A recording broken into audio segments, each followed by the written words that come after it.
I want to cut straight to the point of like, do you get it or do you not? No. There's certain people who hit back with like pee pee poo poo and think that's funny or not. Yeah, exactly. You're either pee pee poo poo or you're not. Yeah, it's pee pee poo poo law. Yeah.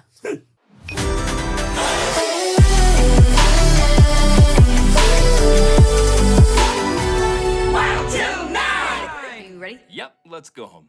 Bessa's mission is all about sex positivity and wellness, and we couldn't be more excited to help you explore and level up your self-love journey. Whether you're new to sexual wellness or just want to add a little spice, this is your moment to snag the best products out there. So what are you waiting for? Head to bboutique.co/vibe/wildtil9, sign up for the giveaway, and let Bessa bring some extra fun into your life. Stay empowered, stay sexy, and we'll catch you in the giveaway. Welcome back to Wild Til 9. Joining us today, we have our very first rapper on the show, a Canadian artist and songwriter with over 200 songs on Spotify, 10 million monthly listeners, 8 studio albums, which he didn't quite verify for me, so we're going to go with 8 still. 7 to 8. A kinesiology degree and a tendency to appear online in leashes and underwear. BBNO money. Hey, what's good, guys? How y'all doing? We're like, what do we call him? Like, do we Mr. call him, Money? No, Mr. No Money, right? Mr. No Money. Yeah, or Mr. Money. Mr. Money, I feel like I is like Mr. better. Money.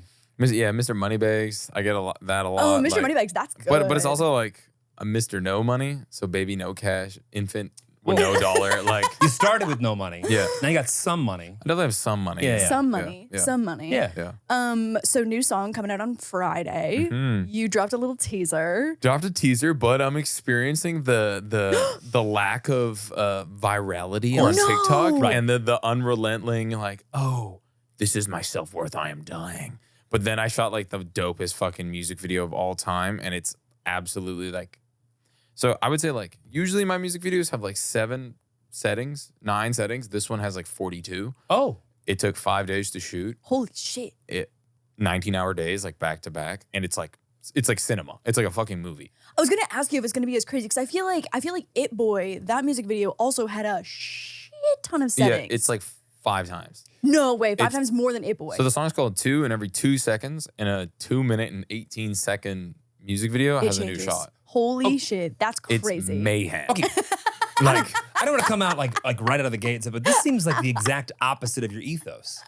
so, I mean, like, I've been working with my guy Sherez from Victoria, Okay. Vancouver area, Vancouver, Canada, and basically he's just like, give me more money, we'll make a movie. And I'm like, all right, fuck it.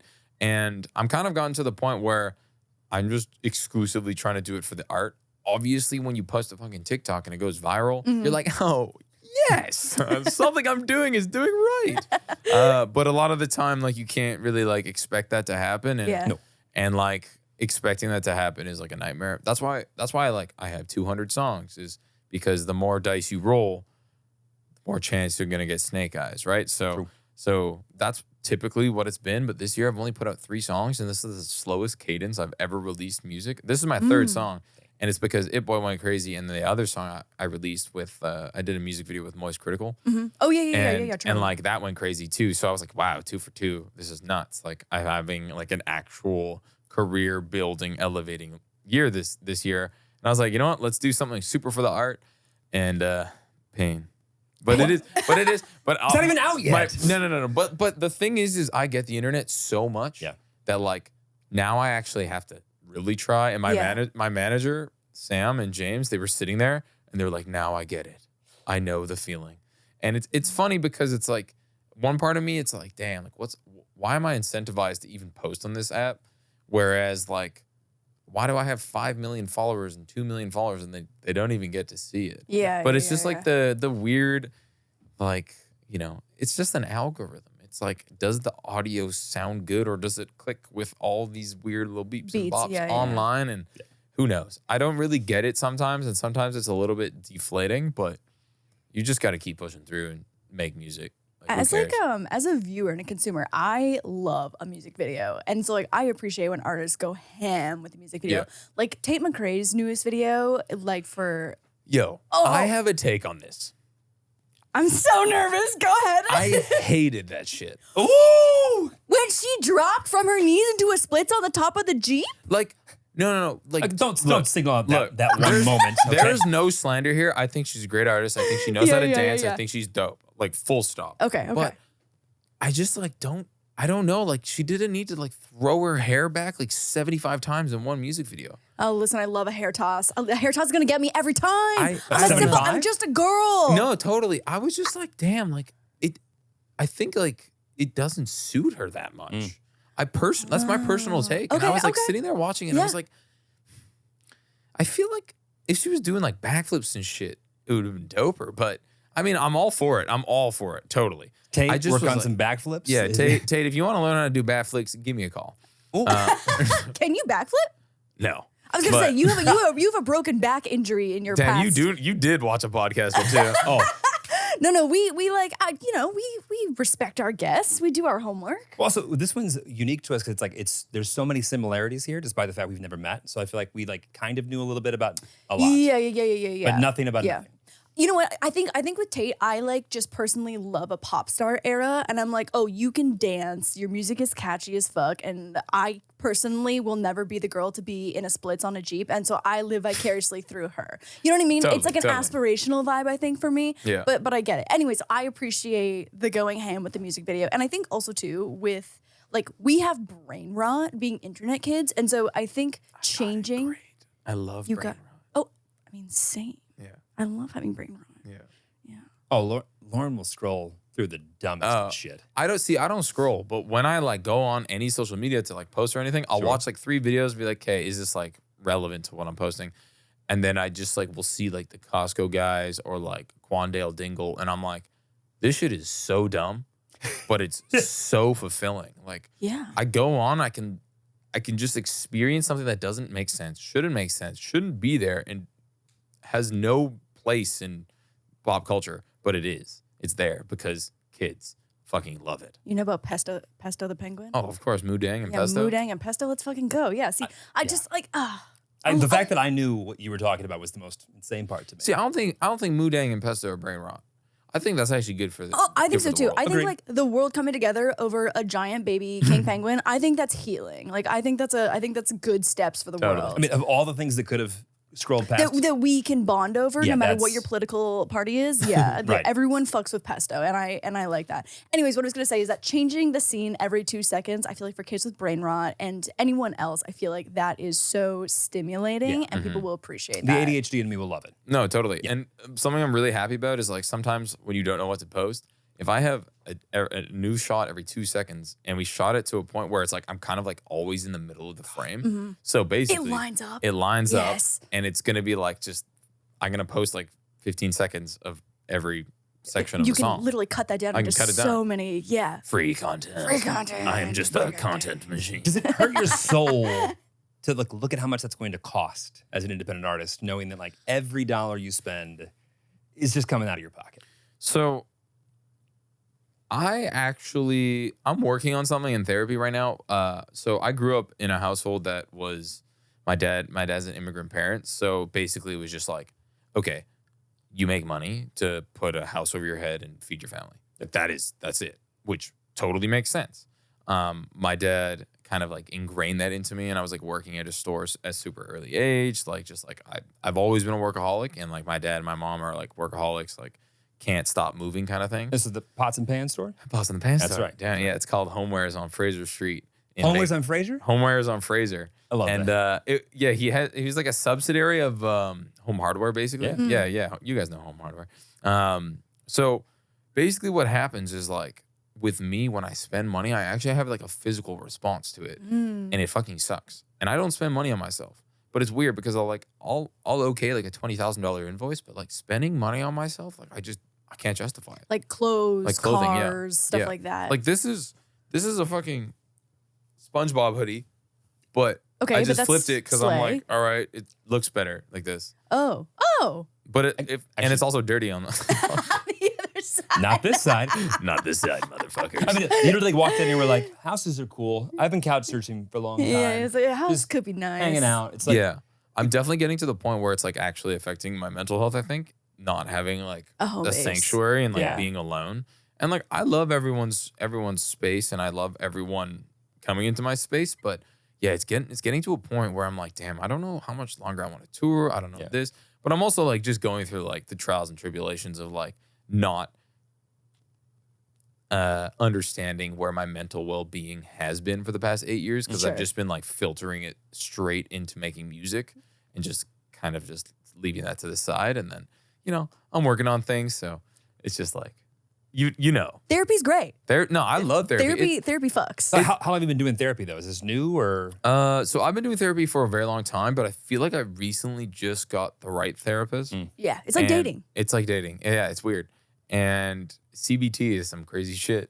CBT slays. Yeah, it's nuts. CBT slays. You know, it's interesting because I feel like it's so hyper stigmatized to be like over therapizing everything in this day and age. But Yeah, at least so it's like, you know, it's kind of like the left and right wing political parties. If someone's so left, it'll like eventually come back to the middle. So it's like Would people you are like, mind saying what CBT is, by the way? Cognitive yeah. behavioral therapy. Which in summary is It's like learning how to rewire your way of thinking, Yeah. essentially.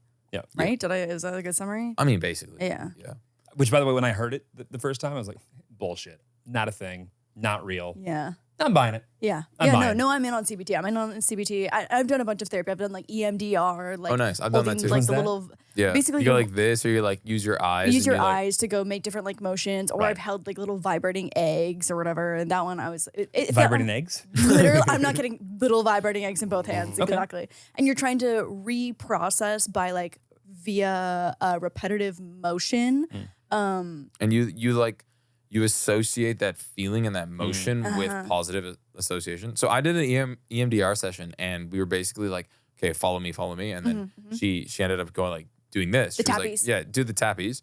And then I did all this like association stuff, blah, blah, blah. And then in moments of crisis and moments of like trauma flaring up, I remember I started doing it more often. And honestly, I just immediately start crying. It's fucking crazy. Wait, so that I feel like is actually kind of like a reverse.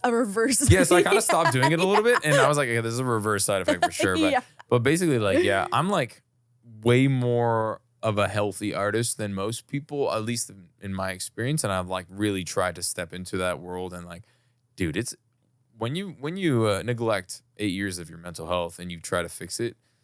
Catches up. Yeah, it catches Yeah, up. catches Oh, up. shit. But you said neglect and like you've been going to therapy and like eating well and trying to do well. Some people like haven't eaten a real food in a decade. No, I'm talking. Okay, well, fair. I literally met this guy recently. He's dope, great guy. Darrell, you're dope, but he's never eaten anything other than chicken fingers. He just tried a burger for the first time this year. Wait, what? French fries and pizza, So no vegetables, no fruit, Nothing. no. and like drinks Coca-Cola What? exclusively with sugar in it. I do kind of feel like you're talking about me, but yes. Yeah. But the Started whole, with chicken fingers, and I was like, oh, this could be us. This could be the us. fact that like he expanded out into burgers. Well, but something I was talking to him about, I was like, dude, like, I'm excited for your future because the moment you try like 10 out of 10, like Toro sushi, you know what I mean? Like, you're going to be like, holy fucking shit, what the fuck have I been doing my whole life? It is kind of crazy. Like we talk about this all the time. Like I love food. Like Yeah, there's I- nothing better. Food is nice. Food is so I nice. like food. Jeremy likes food. You I like it. I like love food. I like food. Like I don't. Interesting dynamic. Yeah, like I don't. No, Jeremy thought that he liked food until Yeah. he met me, and he was like, "Oh no, you love food." Like I like see her face when she's eating something that she loves. Yeah. I don't. There's nothing that gives her that. Like I've never said anything, done anything. There's not a thing that I could do that could get halfway there. Huh. And like I'm like, wow. Like you're in love Love with this. food. Opportunity. No, but what's you're your favorite so- cuisine? What's my favorite cuisine? Noodle. Any noodle. Mm. Noodle from any cuisine is number one for me. Like if you can put melted butter on a noodle, Lauren's. Love a butter nude. That's- love yeah, a butter nude with So Parmesan. good. Have you ever had like, okay, something my mom used to make me when I was younger was she would put butter on a pan, like brown it, Yeah. and then put like spaghetti on it, Yes. cook it, and then you put Maggie on it and What? Parmesan. But Wait, hold what? on. What? Maggie. But what? Can I get that in a sentence? Maggie. Country of What are origin. you literally? What are you saying? Oh, Maggi. It's like I'm pretty sure an Indonesian soy sauce. I could be wrong if it's Indonesian. Chuck, can we or pull not. this up? So Put this on Mag- as some Maggie culture. This shit is gas. it will blow your fucking wazoo off. Okay. So where is it from? It is from Maggie sauce. this shit is Gotta be honest. They can work on the branding. order it right now, I promise you. Actually, branding that looks like that and probably has looked like Yeah, that since day one. yeah. You know it's good. What's it like comparable to? Like what would be like, is it like It's like a Like a- more savory soy sauce. okay. Oh, okay, got It's it. like- So it's more like a like a meaty- like a it's- shoyu maybe It's or like right in the middle between a shoyu and like a steak sauce and a soy sauce. okay, like a sweet or This shit is amazing. I put in like salad dressing too.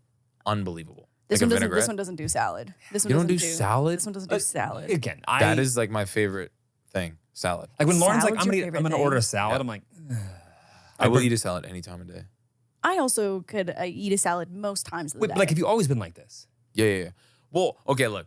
I'm not gonna be like, I want butter or like I don't want like iceberg lettuce and ranch. That's not a salad. Okay. That's the All right. salad. Let's move on. Bro. Let's move on. Let's move on.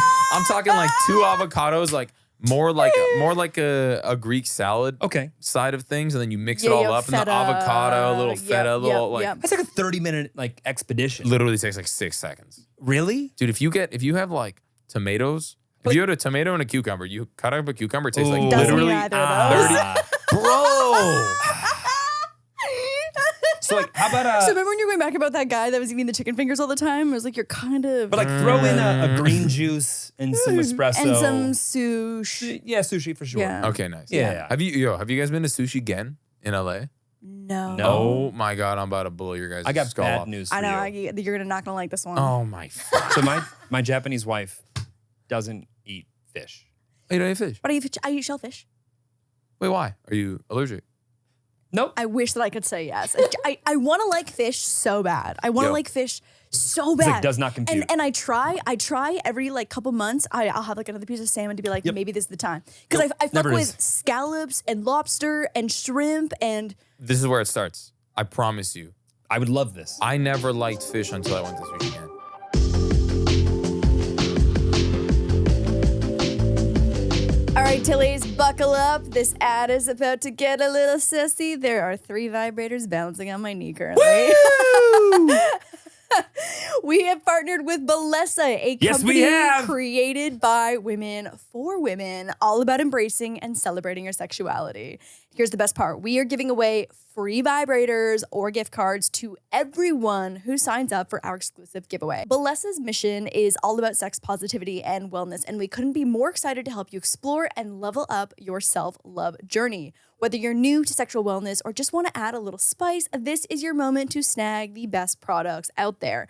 Let me break it down and share some of my absolute faves from Bessa that you could get with your free gift card. So first, we've got the Pebble. This gem offers both suction and vibration. You can control them separately. It's designed to fit perfectly in your hand, making it super easy to use. It's all about smooth and simple pleasure, no annoying pattern modes. And then we have the Air Vibe. This one is dual stimulation at its finest. This one's for both your G-spot and clit. It's waterproof and comes in a sleek, super discreet case. It's quiet but powerful, so you can keep things private. And lastly, we have the Key Vibe, which I actually gifted to a friend who is currently enjoying. Not at this actual like real life moment in time, but like maybe. But we've got the Key Vibe. So this is a total game changer, especially for couples. It's wearable, waterproof, and its remote is so discreet. It looks like anything but a vibrator.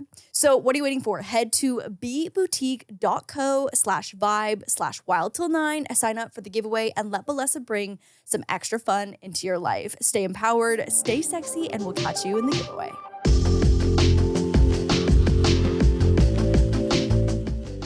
And Vancouver has some of the best. Yes, yeah, Vancouver, you guys are Nothing incomparable. really. This is Gen? Gen? GEN. So you know like Little Tokyo area? Yeah. So you know there's like all the strip malls? You know like Angel City Brewery? Have you ever been there? Yes. So if Angel City Brewery is like right, okay, this is the This is a strip mall. yeah, it's a strip mall. So if Angel City Brewery right here is like on the corner, it's like right here. It's like literally right across the street. And then also right across the street is this place called Tea Master. It has the best matcha you will ever have. I mean, like, just so everyone knows, you could drop off your dry cleaning, go to the pharmacy, And then also get a get your pedicure. sushi. I And promise get you, your just sushi. go open-minded again. Just give it a shot. Okay. None of the fish there taste like fish. What does it taste like? The best fish you've ever had. in your A butternut. life. No. I'm like it. I promise you, just go sit at the bar with Okay, Kazu. So ask for Kazu and be like, yo, and then I'll text you like my order. Just order it. Just trust. Just We're walking and asking for Kazu. I don't know what that means. That could be. Oh, Kazu's the chef. He thought that was a menu. But by the way, sure. you have to understand that now Lauren's gonna walk in, probably not gonna like a thing this guy makes. No, I'm nervous. And we're sitting front row. I can't tell you Just how. eat it. You're gonna want to eat it anyway. You'll eat I can't appreciate this opportunity more than anything. Like I'm gonna enjoy this so much. Why don't we all go? That would be great. Let's go. Like, and then anything I don't like, we'll just keep sliding on down. I just took like one of my really good old friends that came into LA with his girlfriend, and I was like, I promise you, like, I know I've been talking this shit up for 6 years. Like, I know this is the first time you come, but like, it will go up to standards. Like, it's up to standards. I promise you. Just one, like location. Yeah, there's just one. Damn. So, from my knowledge, I think the dude who owns it owns the import of fish in the West Coast. Oh, so he gets first pick of the best. This is what I've been told through the grapevine. I don't know if it's true, but like anytime I bring this up to like a music industry head, they're like, yeah, it's like an institution. Like it's like I've had better sushi, yes, but also at the price point, like you can go in 3 people. I took them. We all had like 12, 14 pieces with a hand roll, and it was like $220. Okay. Because like Matsuhisa, that'd be a $600 meal. Yeah, exactly. Easily. I promise you, this will change your opinion. I'm open. I promise I'm you. open. I'm open. I'm open. I can't wait to circle back with just how much Lauren didn't like it. Yeah. No, we're gonna experience this in real time together. I mean, we've got to crack this nut. Your middle name is Kobayashi. I know. What if we do another podcast while we're eating? I feel like people aren't gonna like the chewing of raw not a fish in the problem. microphone. Yeah, so that might not be. Yeah. There's who's the media outlet that's doing ASMR celebrity interviews? Listen, ASMR is not for me. Will I fuck with a slime scoop video? Yes, but like the whole whispering ASMR thing, that's brain rot. Like whenever like a new music video doesn't do well, and like the slime videos, just know that I'm up watching keyboard tappies and slime scoops. I mean, if you had just taken the music out and just smacked your hands on a fucking inanimate object for it. Okay. Back to you. How much of the year are you touring? So you talked about like not really having a home base or anything. So how much of the time of the year like are you on the road? So 2022, 2023, I did like a collective acid reflux. I did like a collective 260 shows. Holy shit. Wait, when did you start touring? So I started touring in 2018. Okay. I just graduated university, and basically Young Gravy, a really good friend of mine, he was like, hey, they come on tour with me. I was like, all right, cool. So I just finished university, went on tour with him. And 2018, 2019, and then La La La happened. Mm-hmm. And then 2019, I did like 2 or 3 of my own solo tours of like 200, 300 caps. Mm-hmm. And then 2020. But hold on, go back. When you're like these first tours, how glamorous or not so glamorous are we talking? Terrible. Like, explain what a 200 or 300 like cap room like tour looks like when you get done with the show. Like, are you driving yourself, or like is there like multiple? So we just did like the tier 1 markets in America, and then I did tier 1 markets in Europe. And so it was basically like one show, we chill there for a day, and then fly out, do the next one, kind of thing. It wasn't like too stressful or hectic, but I mean, basically after the first tour I did with Gravy, which he had a tour bus, and we were doing like 500 capacities, and I was opening. Basically, I would get drunk every night, and then at the point at the end of that, I was like, "Oh, I can't do this. Like, it's not. Your body's it's not sustainable, and I don't fuck with this." So ever since I've been pretty much like a sober soul. Like during COVID, obviously it was just like drink every night before, for a bit, and then it got to a point where I was like really developing like a stomach problem and this, like just like the gut problem and whatnot, and then I kind of gave it up. So I'm like, I've been drunk twice this year. Wow. I I don't really drink. I like occasionally will do some acid or like mushrooms and stuff like that. But it's the California Sober Extended Edition. Yeah. Nah, but it's like very occasional still. Like if it's like my really good friend's birthday party, we'll do some acid. Because like, I don't know, drinking just sets you back like 3 days. And I don't have any more time to be any more anxious than I already am. That's real. So I think alcohol genuinely takes more out of you 100%. than a lot of everything else. Yeah. And it's so available. Yeah. Like I said this, like I woke up in December of last year, couldn't drink alcohol anymore for whatever reason. Incredible. Like started with whiskey, just lost the taste. And ever since it's just been every other hard alcohol, beer, wine. Like wine is all I have left. And I'm not fighting it. at all. I mean, a nice orange wine, like natural orange wine with like a. Everyone's on orange wine lately. You're such a natural orange wine kind of guy. Oh, big time. Yeah. I've never big had time. orange wine. you People are talking about it. Have you guys ever been to Anajac Thai? Where? Oh my God, the best fucking restaurant. I'm putting you guys Yeah. on. Do you guys What? Well, I guess you like food, but if you love food, Anajac Thai is like one of the best restaurants Okay, in LA. she easily. loves what's the butter cuisine? noodles. It's Thai. Oh, I love Thai. Oh, he's not in on Thai. You're not okay. Well, I'll just go. eat it. I'll no, try no, it. no. They have the fried chicken with like Oh, the who did that? sambal. Yeah. Oh back in. my fuck. I'm back. See, you know how to order for us. Yeah. Yeah. They also have this cabbage that is like no. Cabbage? No, Don't- I'm in. No.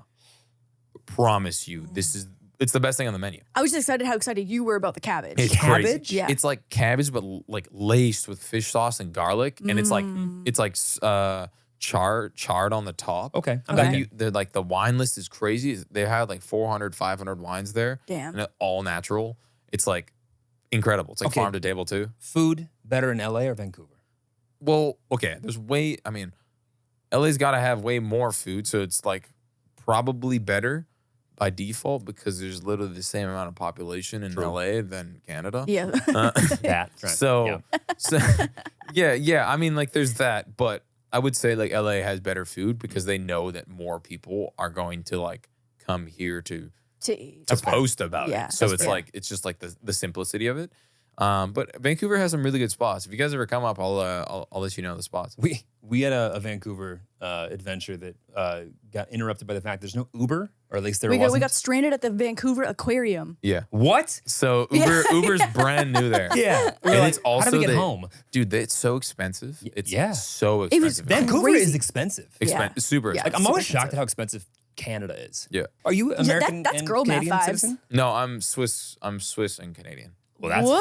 Yeah, I have Swiss citizenship. It's pretty dope. That's mom, cool. right? Yeah, my mom. So, like, what does that mean for your like visiting other countries to work there and everything else? I know Swiss has their own laws. Yeah, so I'm basically, I don't know for sure if I'm EU citizen, but I don't really have to get a bunch of visas to go work in Europe. So Oh, it's I super see. ideal, Yeah, yeah. actually. Yeah. At least Yeah. it helps out, you know? All touring musicians should be Swiss. Yeah. I mean, everyone should be, supposedly my mom's always said in the past, she's like, having a Swiss passport is like gold, because they're like peacekeeping country. Also incredibly safe, incredibly happy, incredibly this, incredibly that. Yeah. So it's like, for dating, it's just like, all right, shit, man, I'm also Swiss. When you hold the world's money, relinquish, hey, baby girl, relinquish your. top of his head, Swiss.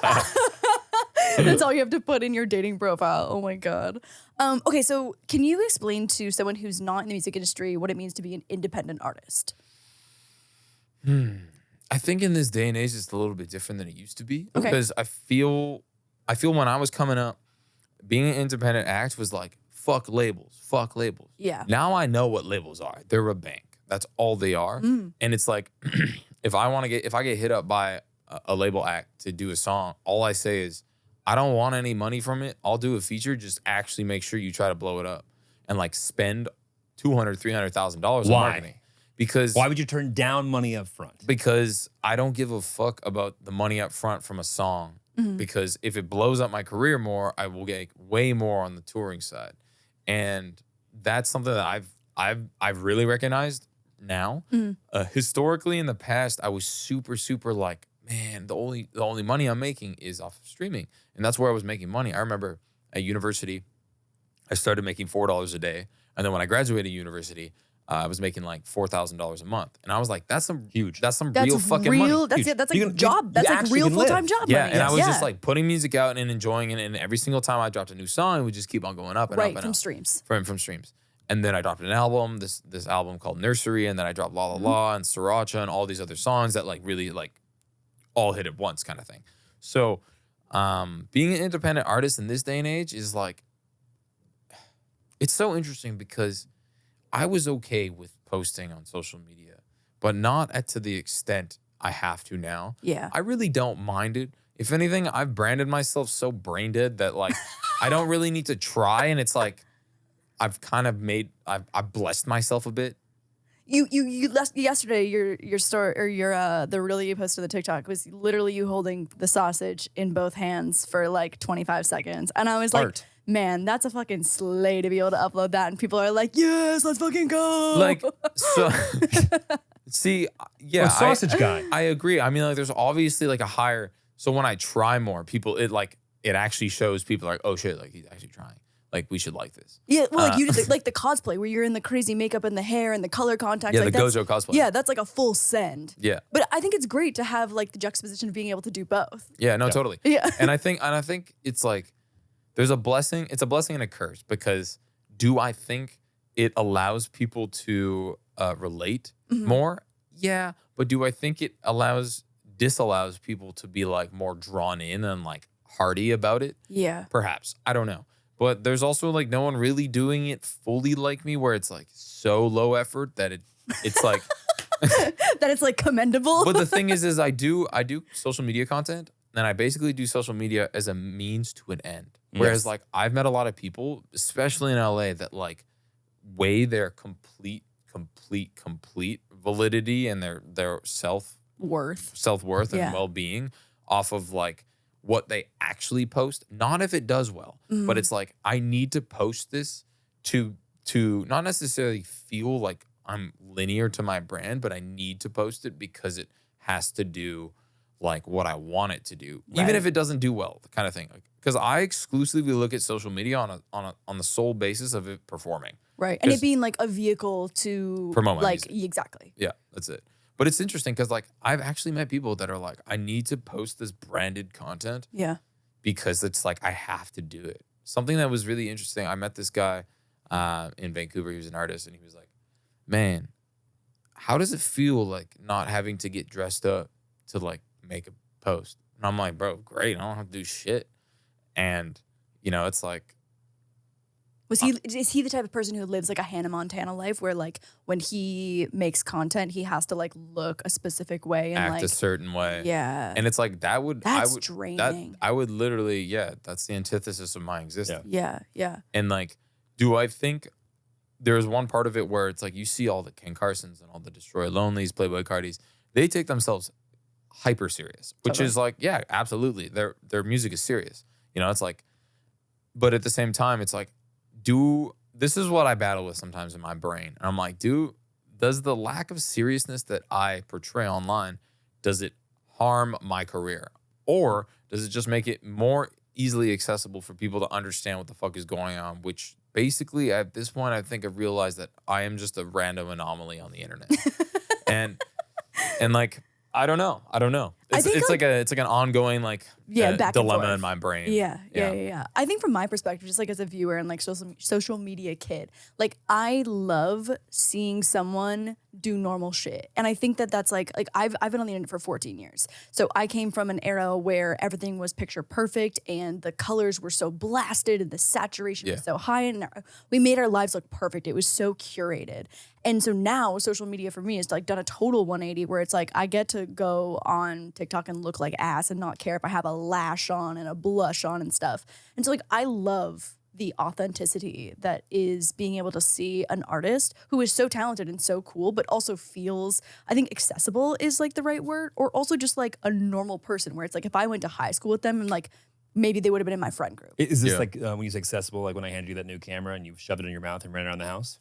Yeah. We have one of those 360 cameras. Like, those things are dope. Here you go. Like I just got it out of the package. You go, it just starts running around the house. I looked like the Attack on Titans guy. And like just like upload to the giant head. Post. Right. So like, 8 years ago, I couldn't have posted that. People would have been like, what in the actual fuck is going on? But now people see that and they're like, this is so funny. Well, I feel like if you did post it 8 years ago, you would have been like a trendsetter. Maybe. But Maybe. I think it would have been so, just because like I had worked so many years to curate this like very like picture perfect, they would have been like, I don't know. I don't know what would have happened. I tried to explain what you do to my therapist one time.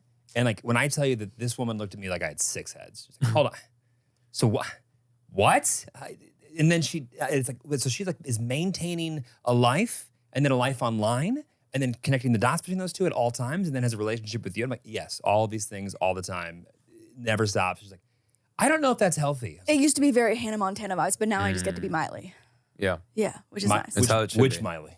What? Like Wrecking Ball Miley? My would say I'm past the age appropriate time of my life where I could be wrecking ball Miley, but maybe there's a time and place, maybe. Nice. Maybe. So I guess going back to your like the internet is like the vehicle. When you say performs, that's from a eyeballs perspective, not like money perspective, right? Well, yeah, you don't really make money off of like performance of content. Right. So it's like, why would I fucking care about it? You know what I mean? Like, Right. I'm still working on this myself. I need to detach from the generalized performance because like you can post a video of you walking outside your door and it has like 2 million likes. Whereas like you could also work on something all fucking day and it has like 6 views. And you're like, dope. That's the bane of my existence right there. Yep. But it makes no sense. And it is interesting because a lot of the time I will say like some of my new managers say like, which James, you guys know. Yeah. And they're like, if it's good content, it will do well. And it's like, but is that true? No, 100%. Yeah. Like eventually. If it's like really good, meticulous content. Yeah. And it's like you can look at it and be like, I'm actually proud of this kind of thing. Like it'll do great. But it is weird. I don't know. Sometimes I feel like the lines have been blurred between being a content creator and an artist in this day and age. And I do think that times are kind of shifting with like, if 100%, if I were to make a crazy fucking album and like yesterday I made like a 9 Inch Nails, like boom bap rap song that honest to God sounds fucking sick. And like I just like scratched it and I'm making it with Y2K yesterday. Yeah. And I was telling him, I was like, dude, if I make an album of like 15 of these joints with a couple of the other ones that we have cooked right now, there's no way people are gonna be like, oh nah, like this guy is like a serious rapper. Like he can really rap his ass off.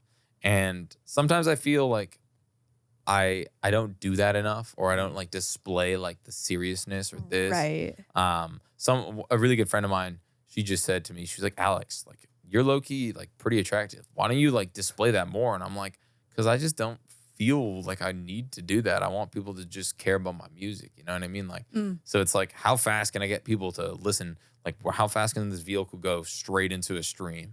And that's like basically kind of why I do social media and how I like what my like tone is and whatnot. Yeah. So, Yeah. No, I think you do a great job of it. I think you also do a really great job of like displaying yourself having genuine fun. Like everything Baby Gravy, I think too, is just like you guys look like you're having so much fucking fun. You could film the dumbest music video and I feel like it's such a good vibe because it looks like genuine, authentic fun.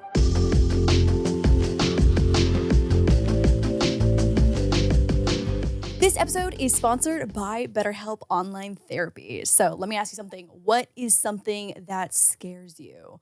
I'm not talking about the usual Halloween stuff like zombies or ghosts or green vegetables, Jeremy.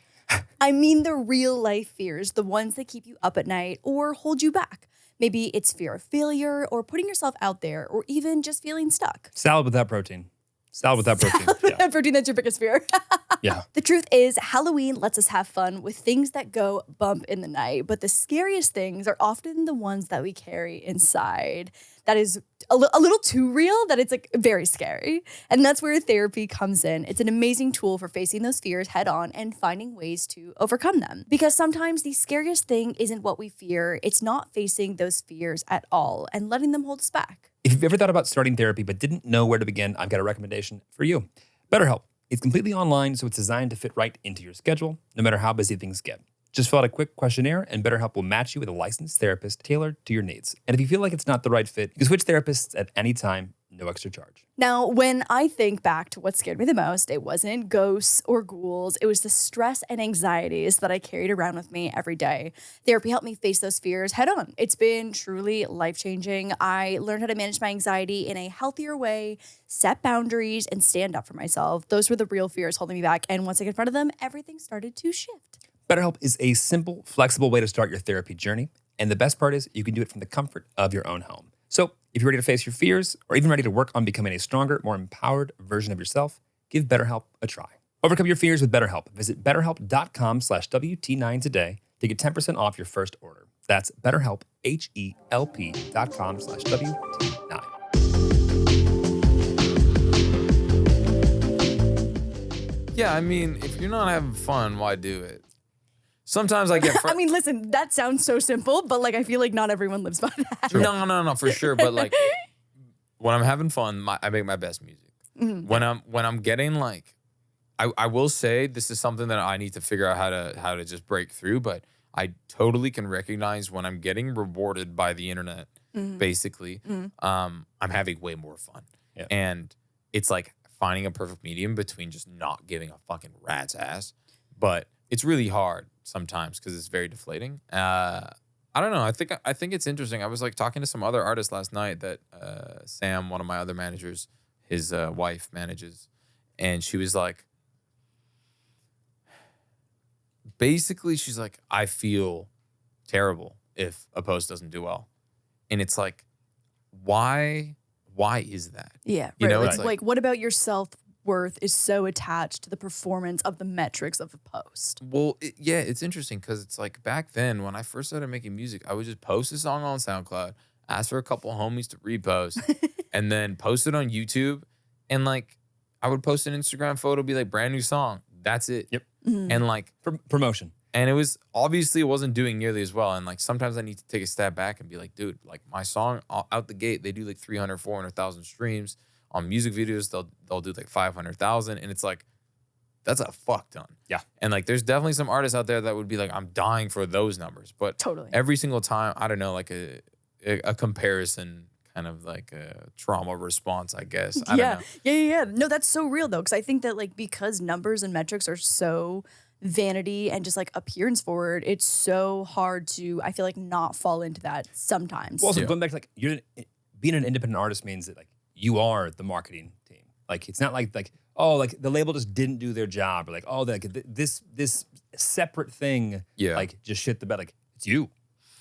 I mean, I'm gonna be honest, dude. Record labels don't do fucking shit anyway. No, but like people think that they do. No, well, okay, yeah, but because that's like the systemic issue between like record labels. Break it down. Break it down. All right, we are not system. We are not a record. Welcome to class. You're not stepping on anyone's toes. When I was listening to you talk to somebody else about this, I was like, thank God, like he gets it. He absolutely gets it. Yeah, I mean, if I have a song that goes stratospheric, I need to sell it. There's no doubt. I need the elbow grease. I need the monopolization of promoting that song. Why? Because nobody independently has the ability to like grease radio stations and do this and do that. So like, yeah, there's no question. I know that $1 Million Baby went independent the whole time, but $1 Million Baby also has a fucking like 11 million TikTok videos with like 1 trillion goddamn views. Yep. And also that song is like, it sounds so original, so fresh. Nothing sounds like it. And it's like, it was meant to blow up. So there's that. But at the same time, like I'm at the point in my career where it's like, I've done songs independently. I've done songs like through this independent distributor called M Theory, which I think just got absorbed into Virgin. They did? Damn. Maybe. Cool. I don't know. I'm pretty we'll fact check. We'll fact check. Yeah. Well, like, I don't know. Supposedly, like, the record label like system right now is just up in cahoots because like everyone's getting fucking fired. Yeah. Everyone's losing their jobs. Like, two of the main dudes own Universal and Warner. Like, it's kind of a shit show. Mess. But it's just because like labels can't do anything. Like, labels can't blow songs up anymore. Well, it's is it difficult. because of the loss of the popularity of radio? Or No, like, what it is can't it? just It's go drop 'cause- off a literal like envelope of cash on like in the front of a radio station's like door and say play our shit like they used to. That's called payola. It's like it doesn't even matter if it's on the radio anymore. Kids don't give a shit. Yeah, people don't listen to it. If it's got Skibbity Riz, then it's gonna do Fucking well. Skibbity Ohio toilet riz. Exactly. Yeah. This is what I'm saying. And it's like, you like, okay, look, nothing against Katy Perry. Like, her new album's pretty cool. Like, I like it. But it's like, it's not. She has a new album? There's my point. Like, no one knows there's a new fucking album. Didn't know. And but I'm like, sure that there were it's billboards in Times Square that were bought. But it doesn't have the Skibbity Riz. Exactly, I was 'cause just it's not- showing Jeremy the song, and I was like, babe, I love this bitch so much, but like, fuck. I was like, this song, it's like, I'm powerful. I just. Who? Katy Perry. Oh, yeah, remember I you was showing you that song. Yeah. yeah. Yeah. And it was like, and there's just like all these like women powerhouses in pop right now. And It's I'm not like, Teenage Dream. it's not. Can't remake not Teenage Dream. Teenage Dream. Can't remake Teenage Dream. So, I just find it interesting. Like, if you can't blow up a Katy Perry like album, like, what are you doing? labels what are are we just doing? completely obsolete at And this like, point. the thing Yeah. that I feel like people don't like understand or at least like comprehend is like the money that is being spent to blow this thing up unsuccessfully is Katy Perry's. Like, Oh yeah. like, Right. like I don't like when there's a billboard, when there's a bigger tour bus, when like all of this fancy nice shit or whatever, like it's just your money. It's just your money in advance, and it's your money in advance that like will just never come back to you. I mean, to be fair, Katy Perry probably doesn't give a fuck if it She's does fine. well or not, because she's probably worth The like American Idol 150 M's. contract, Yeah. is Yeah. fine. Also, she's got Legolas money in her household. right. She's dating Orlando Bloom. Oh yeah, Oh yeah. Oh, They've been married for years. Aren't they? They're married. Snap. yeah. Yeah. Good Yeah. for her. I love that Orlando for Bloom them. is hot as a Yeah, we know motherfucker. we know you like Legolas. Legolas we was know. that was a sexual awakening for me. Yeah. Honestly, Who was I your get it. sexual awakening as I a get kid? it. I don't know. Sexual awakening. Like who was like you know when you're a kid? I mean, Brad Pitt Fight Club is Yeah. just like Okay. that is the peak male everything. Man. So I say that, but at the same time, what was the movie with him and his like wife? They're both spies. Oh, Mr. and Mrs. Smith? Mr. and Mrs. Smith. I remember watching that, going, that wardrobe. If I wear that, do I look like that? And I started to try and like find pieces of that. Yeah. I don't. Okay, no, but like who is like Tino Tonatini from The Weekenders or the one little skater fucker from 16? Did you ever watch 16? I did watch 16 with the but lemonade stand in the mall. I wasn't really too allowed to watch television when I'm growing up. Okay. Okay. I'm trying to think. Immigrant parents. Yeah. Homeschool Get back to life. homework. Homeschool Exactly. life. Get back to Homeschool homework. life, yeah. Yep. Damn. What did I like? I don't. People really, I feel like a common one is that everyone says that the girl with the black hair from Shigo. Oh, Shigo. People, Impossible. Yeah, people Yeah. like Shigo. You know who? Gilmore Girls. Because my grandmother would my grandmother would always watch it, Gilmore Girls. and it was like very like heartwarming. Yeah. It was nice. Yeah, I would always Yeah. just like sit down and watch it. Yeah, So not we're- like sexual awakening, but like most- damn. Yeah. But like, damn, this What is a- like loving. When I was Wholesome. like 10, yeah. Yeah. My, Awesome. my grandmother was like watching like the soaps like every day that like are absolute filth. Yeah, those are filth. Filth. It's like smut. Yeah. Have you read Aatar? I know you're a medieval guy, and Aatar, I feel like Guitar. No, I don't know that. A Court of Thorns and Roses, the books. Mm-mm. Because you're a fantasy guy, right? I'm super into fantasy. Yeah. You're a fantasy guy. Do you read? I'm getting into reading way more this year. I'm super like ultra dyslexic, so Ooh. it doesn't help when I read because I immediately just fall asleep because my brain You is listen? like, yeah. Do you I- audiobooks? I've been audiobooking everything. I can't read really well anymore at all. I really actually just like going for like a 2.5 hour walk, listening to an audiobook and just. Oh my God. Okay, you're going to put me on sushi. I'm going to put you on Aatar. Aatar is. I've heard of it. Yes. Okay, this is like elves fucking, all right? It's Hey, Let's go. hey. Fairy Nah, fucking I'm let's outta go. here. like dwarves and fairies There's fucking. no dwarves. They're shifter fairies. They're fae. F-A-E. Faye. They're fae. Like it was funny. Like I don't know why I was on your website earlier today, but I was like, why does this website look like it like fell to the mid? Like if the medieval times had websites, It's Diablo 2. that. Yeah. That. Yeah. No, I was so excited to ask you about Aatar. Oh, I'm going to put you on so hard. All right, bet. Cool. Wow. Rock on. This is great. You know This that is you're great. like you're a very unique individual, right? Like there's not very many people like you at all in any category. I mean, yeah, I guess. No, yes, yes, I mean, okay, what makes me unique? Gas Everything. me up. I'm sitting. literally everything. Everything. I would say the intermittent fasting, the RX bars on your rider. Well, that's nothing. It's the like the homeschool. No, it's like the obsession with just like being like everyone's favorite internet kid, but like actually behind closed doors. Like the way that I feel like you live your life, Yeah. is the way that people want you to live your life. You're And, like internet kid / artist. yeah, but like in real life, Yeah. not just on the internet. I mean, like, unfortunately, I don't really have too much time to play video games anymore. But like, basically, my main goal in life is to blow up, act like I don't know nobody, and play World of Warcraft. I gotta be honest. I think you're I love that for you. moving towards yeah, it. and I think you're getting there. No, I think you're getting there. totally. Yeah, obviously, I want a wife and kids. Like, that's the end goal in life. Yeah. And I want to be like the dopest dad in the world. Ooh. Because like, I want to be a stay-at-home dad. That's my goal.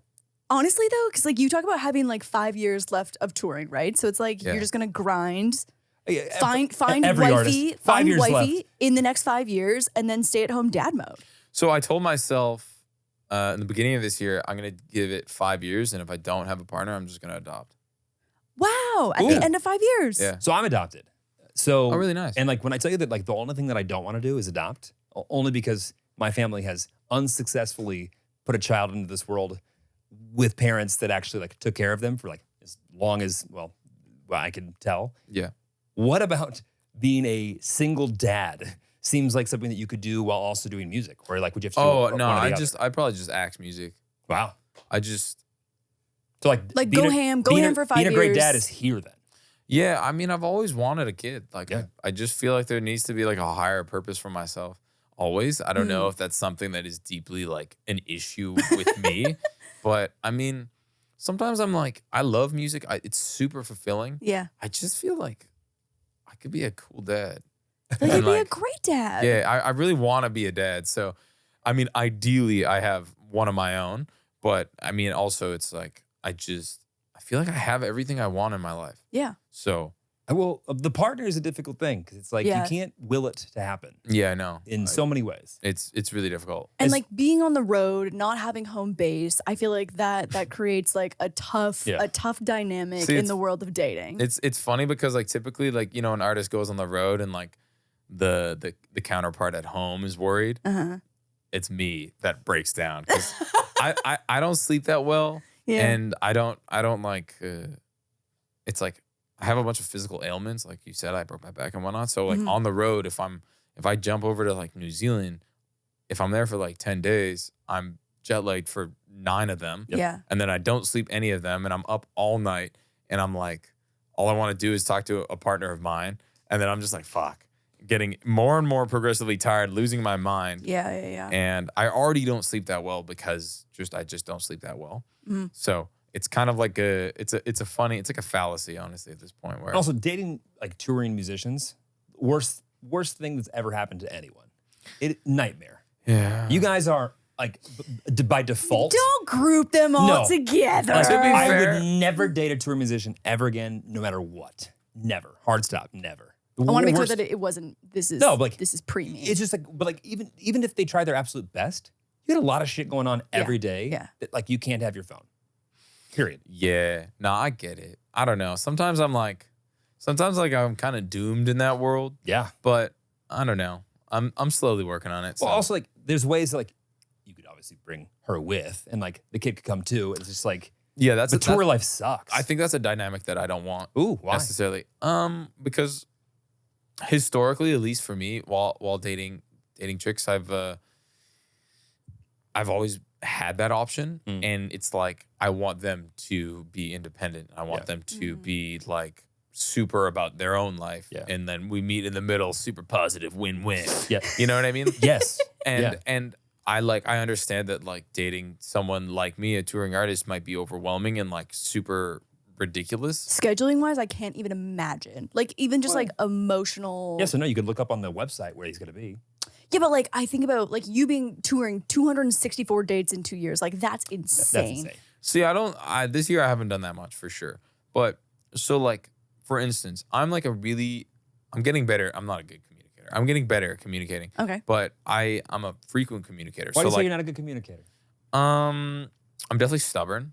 And I have like a shame complex that I'm working through. What do you mean? So basically what happens is like growing up in a household, I did everything wrong. So whenever something is wrong, I love you, Mom. But whenever something has been wrong in the past, I've been, I feel it way more. Yeah. Right. So let's say I say something that offends you guys in this exact moment, but I was just like freely speaking about it. Yeah. And it just like came out and then you guys both got offended.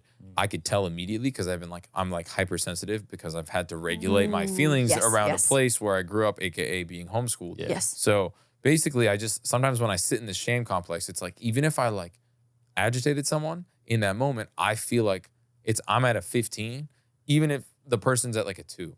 Right. So if the person's like, that pissed me off, but let's move on, I'm like, fuck, like I messed up. Ooh. So it's something that I've been really like trying to work Interesting. through and like depersonalize and like detach from like just understanding, like even if I said that, even if I'm right and it still upset someone, like I find the middle ground to be bad. Nobody don't sleep well. Yeah, no kidding. But I think also being cognizant and like being so self-aware of this is gonna put you miles ahead of every other fucker in LA.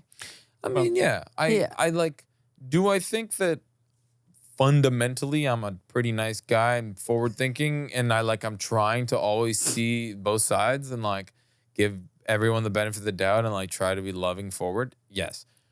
Sometimes when you're not being heard and you're not being seen, it's difficult, right? And everyone will make mistakes and like that's just the nature of reality. What's dating in LA like versus dating in Vancouver? Ooh. I mean, dating in LA historically has been like really bad for me. I remember like the first like 4 years I came here, I don't think I like hooked up with anyone. Wow. Because I was just like grind. Yeah, work mode. And basically like even I would say from like 2015, Jesus Murphy. From 2015, I was like, okay, I want to take music a little bit more serious. And then Gravy blew up. And then I like completely stopped talking to chicks because I was like, I don't have time. Gotta lock in. I gotta lock in. And but like, was that an intentional, like in real time? I'm not talking to girls, or like looking back, you just stopped talking to girls? It was pretty intentional. I was like, I have school and I have music. Damn. And those are the most important things to me right now. And like, I saw all my friends going out partying, like trying to pick up chicks at the bar and stuff like that. And I'm like, I don't find this interesting anymore. Because how old were you at the time? 20. That's crazy foresight. Damn, yeah, Crazy that's crazy foresight. Crazy foresight. Well, I just remember I moved away so I went to UBC. I moved away from my parents and I was like, my mom was like, what the fuck are you doing with this rap shit? And I was like, yo, give me 4 years or give me 5 years. And I did it in 4. And she said, because like if I asked my mom to give me 4 years while for you some rap were, shit.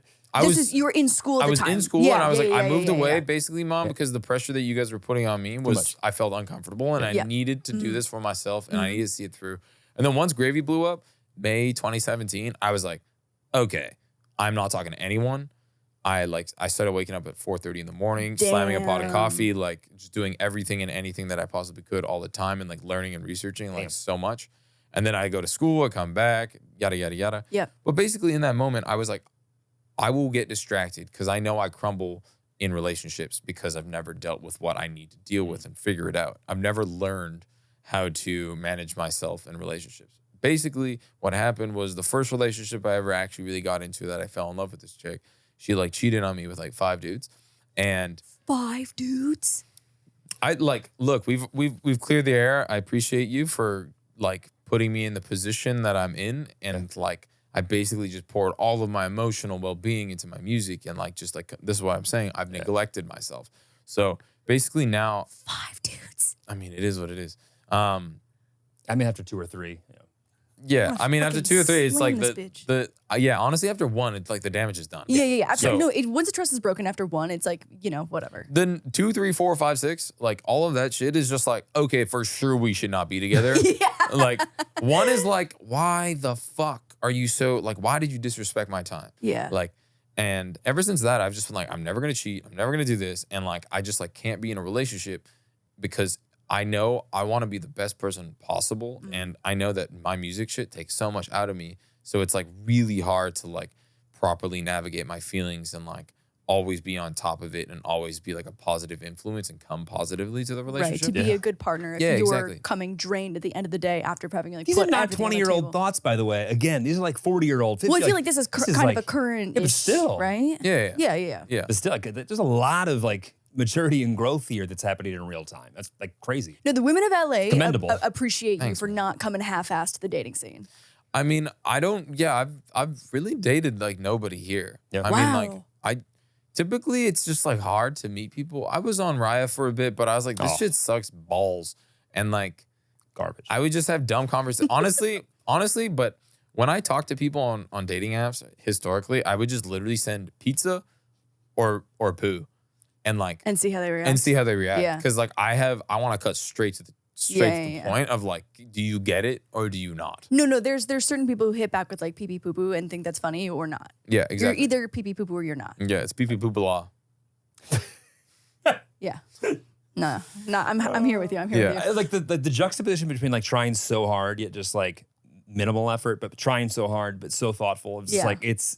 Okay, listen to this. I love this. Okay, so Jeremy and I met originally through STEM, who is the platform that you use to distribute your music onto like Spotify and stuff. So we met originally, I don't know if you remember, maybe like 6, 7, 8 years ago now.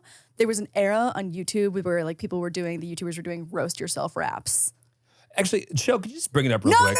that's It's on okay. YouTube. That's okay. You got No, 2 minutes. thank you. 2 minutes, okay. No, So this is my no. first. I'm gonna copyright the I just fuck out of our own podcast, so we get flagged. As if I don't know how to use the CMS.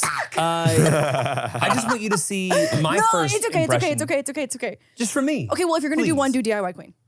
Oh, there it is. There it is. There it is. So like when I tell you that like when I was in the middle of like bringing all these like massive YouTubers who were releasing music Like for the when fucking first Jake time. Paul and Logan were doing Yeah. rap and stuff like that. So anyway, so we met via STEM in other relationships, both of us at the time. But this is how we originally like. You also thought I was gay. There was that as well too. Yeah. Look at his hair. His hair is so good. Your hair can't- is. Hair can't Your be hair, gay. like, did you put product in it? Yeah. It looks really nice. His hair is so nice. Yeah, it's super nice, yeah. And like communicative and everything. And so I was like, Oh yeah, this- here we go. Just let's just do a couple No, minutes here. it's okay. It's okay. Yeah, you get, till you 1 get, minute, till you, 1 minute. you can pick. Wait, is you this can, you? This is me. Oh, You can pick. Lordy. This is No, my. This it's is, by the okay. way, You can pick this is 10 my seconds. intro to You her. can pick 10 seconds. I'm No, scared. no, no. We're getting a minute. Most Go ahead. replayed, yeah. Start Most there, replayed. yeah. Oh, better take a seat. Cause DIY YouTubers, yeah, you know we bring the heat. It's old, you've seen it, it's unoriginal. Your DIYs are weak, they're Wait. also pitiful. Nah, just kidding, I'm not a web troll. It's not my intention and it's not my final goal. Just trying to glue some bits together and make it real cute. Cause these tools be really Yes, you do. expensive. Yes, you do. You I do know this house. expensive and that string hanging on his dick is Wait, show get the chorus. This Come is on, the look. Rice Gum house, Hit the right? Yes. No, Oh, no. God. No, it wasn't too. No, this isn't. This one's in like Echo Park. That one's in the hills. Is it like a? They have. The Are you same- lying? Are you gaslighting me right now? No. It really was. I'll find the fucking call sheet from 2015. This was in like Echo Park. It shit kind of went hard though. Thanks so much. Yeah. Thanks. Anyway, so that's how we met. That was the first impression of me, parody music. But like when I tell you that there's like something to be said about some like I'm like I don't know who any of these like most of these YouTubers like the Oh my first God, I'm impression. sweating. I And know. so, like, I know the feeling. That was the worst DIY 15 seconds of my queen, life. Like cover with this music video. By the way, these YouTubers are making hundreds of thousands of dollars on music. It did not Like make way more than pretty penny. 99% of the artists that are actually like trying to pay their water bill with it. So it's like That's offensive was- though. That's so offensive. well, it is, but like That trash like that. also like can you imagine like I was the guy who continually brought in like YouTube. Like there were artists at STEM that were like Real making artists. music, and I was continually bringing in the music video Garbage. that would. I mean, to You be know. fair, 7 years ago, like that's not nearly as paying. Well, for I could, sure. I could show you my discography of places, and you'd go, That's oh, okay. That's okay. Anyway, so we met through STEM, and then it took Raya, Hinge, and Instagram to reconnect us, even though we already had each other's emails and phone numbers. and payment. information. Really? Yeah. Wow. So you guys I- were really meant to meet each other. That's Well, I amazing. saw her on Raya, and I was like, oh, she's single now. Back on the market. Slid into the DMs on Instagram, like found a dog related like piece of content. She ignored the fuck out of me. I just didn't see it. And then she messaged me on Hinge like 2 weeks later And while then- I was out on a date. And then I responded within I like don't a think second. you've ever disclosed that part. Whoa! You guys are gonna have a fight later, and it's okay. I think I lied. I lied to you. I lied to you right now. Yeah. I wasn't on another date. Yeah. I was definitely on another date, and I was ecstatic. Yeah. And with apps are, I feel like, very hit and miss. Yeah. Yeah. I mean, historically, for me, especially with Tinder, I wouldn't get a single match. Not What? one. Not Really? one match. And I was like, okay, this is kind of hurting my ego. But I think it was primarily because like people didn't know I was like a real account. And I'm like, look, I'm not Yeah, that popular. yeah, like yeah, fundamentally, yeah. I'm not that popular, but it's just like, damn, like Hold zero matches. What do you mean not that? You have billions of streams. Yeah, but there's levels to it. Trust me. Right, but billions of streams. That's not nothing. No. Sure. Yeah. Yeah. I've done a pretty decent job, Yeah. but it's, you know what I mean? Like, it's And not also, like, there's a lot Yeah, in yeah. music. People, I get it. Like they Yeah. separate it, and I wonder if people did think you were fake. But it's shocking. No matches. like zero. That's why when I went on Raya, I was like, oh, all right. It's fucking It's on. Oh, Like, people are like there's Cloud City hella, there. hella girls matching me in up. Paris. Man, it was pop. You know what's kind of offensive is how tall Young Gravy is. Because you're like He's huge. I'm like a normal you're like human a being. super normal height dude. How tall is I he? know. He's like 6'7" or something. Yeah, isn't he's he? 6'7". Oh, that's- Yeah, he's a tall motherfucker. gigantic. And so like 6'7"? when I Yeah. see you guys dancing together, he looks normal, and it's offensive. On your behalf, You know what? I'm I think pissed. I think you look normal and he looks ridiculous. Hey, yeah, go fuck yourself, young Grady. 6'7's unreasonable. No, it's crazy. Like, that's crazy. So, okay, Tinder, nothing. Have you had luck with, so have you actually gone on dates from Raya? No, I've never gone on a date from a dating app. Damn. Never, no. Ever. I mean, to be fair, I like historically, Yeah. it's just like a DM. Got it. We're dating from the DMs. Well, yeah. And by the way, There's no shame in that. There's no shame, but I mean, like, sometimes it's like, okay, I'd be stupid not to go hook up with her. Yeah, what the fuck? Totally. I mean, yeah, I've definitely done my fair share of random hookups or like DM hookups kind of thing. And I think I'm at the point where like I would rather do anything but that now. oh, yeah. And I don't know what happened, but I feel like I feel like being in an industry that people typically just do that or like are sex addicts or have so much sex because it's so readily available. I was under the impression I was like, oh, I should probably just go do this. You're like, I'm a famous rapper now. I should go fuck. I'm sure. Yeah. Like, everyone else is doing it. And like, yeah, I've done my fair share of it, but dude, I don't know what it is. I just like, if I'm lying in a bed and this is post pleasure. Coital. Yeah. And I just have no interest in being there if we don't have a connection. Right. And it's like, it's like, it literally it's the antithesis of my existence. I'm like, look, I don't want to be mean. I don't want to do this. I don't want to like, and it's just like, when I put myself in those positions, especially on the road, like one, I'm probably losing sleep. That's probably more important than this.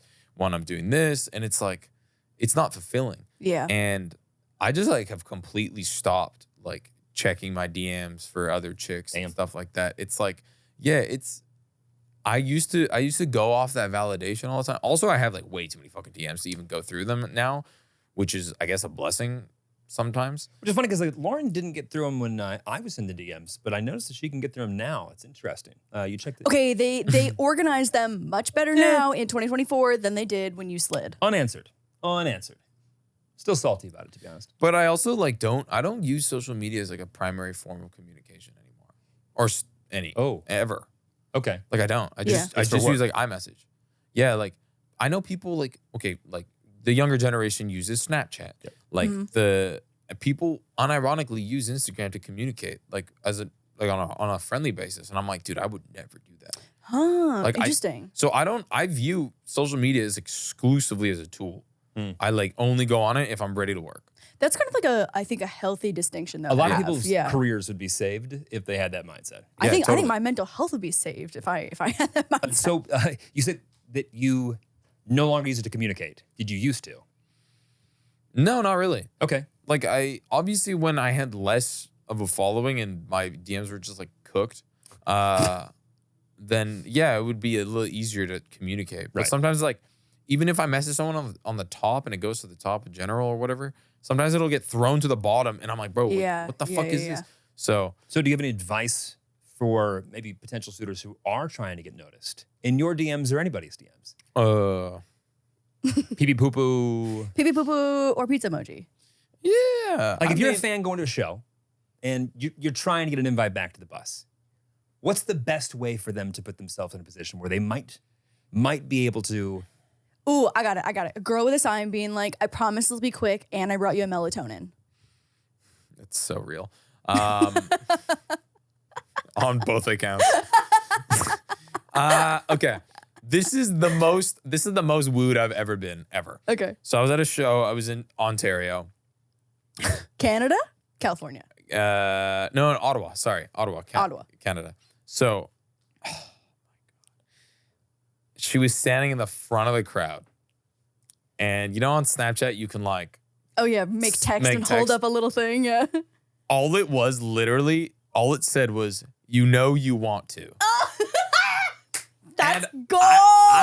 I remember... I remember walking to like the corner and then seeing that and my whole train of thought just turned off because I was like, I do. Yeah, you're like, lyrics gone. Yeah, lyrics gone. What song we singing? Yeah. So, and then, yeah, she jumped to my DM afterwards and I was like searching for it. Because I was like, you're like, I know she's going to message. I need. Oh my God. Imagine how sad it would be if like you just never found it. Like, you want to? I remember I was like talking to Night Lavelle, like he came out and popped out for my show. He's like a Canadian rapper. He's really sick. And I remember like sitting there with all his homies and they were drinking and they were like, why are you on your phone so much right now? I was like, I have to find this chick. My wife was in the crowd tonight. I'm trying to find her. Yeah. Okay, so what kind of partner now is going to fit into your current lifestyle? A good sleeper, because we can't have someone who's disrupting your sleep. Right. Well, my sleep's so fucked that it doesn't really matter. Basically, someone that is, I did a Smosh podcast yesterday. Oh yeah, love the and Smosh guys. I love them dearly. Have they ever been on? No. should But we know both of them. You should get them on. I feel like yeah. I mean, they're great. I feel like I met both of them independently while they were in their breakup, and now they're so loving and rekindled. And I can't. Yeah. Dude, Texting you, Allie, manager, texting you after this. Yeah. We know. Yeah. No. Alley yeah. cat coming at you. Allie. Yeah, honestly, I don't know. I'm still figuring it out right now. But basically, someone who's my ideal. Is that the question? Like, who's my ideal? Yeah. Like, partner? what kind of partner fits into your lifestyle that makes sense? Someone that just gets it. Okay. Like pee pee poo poo. Yeah. Can we try the opposite? What do you not want anymore? What do you decide? What have you found that is not for you? Emotional connection seems to be the priority. That's really the Yeah. priority. I mean, Yeah. like, Women that are closer to 5 other guys than you, that's an out. Yeah. Not interested in that one. I honestly like I can't run out of a place unless. So, I know historically or people how they start relationships or they do relationships. They start at 100% trust, and I know that's people with like safe environments growing up. See, the acid reflux coming up because it's The so water? real. I'll have some. But so I started at a place with trust being 0.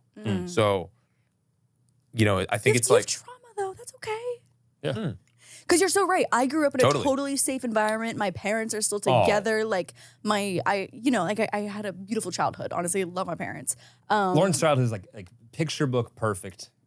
They're- She my believed that adults parents are all- great. All had like the best that were so intentions. smart and so safe. And you're right. I started 100% trust until someone kind of shows me otherwise. yeah, I do not. Yeah. And that's Same. also like distilled from my dad just being like, whenever I would work at his place, he'd be like, never trust anyone. It's only family. Right. And like, and it's weird. And it's weird because like conceptually, it's like also like don't trust your family too because they're People closest to you. Yeah. who's closest to you. Who knows? I love my family dearly, whether or not I was raised in an environment that was perfect or not. I know that now. But basically, like, I need the partner to understand that's where I'm coming from. Yeah. So, yeah, I don't know. I definitely need a little bit more reassurance than most people probably.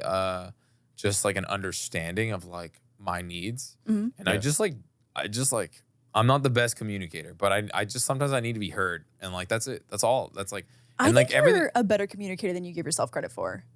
Or at least you know how to reach people, whether you're going to communicate or not.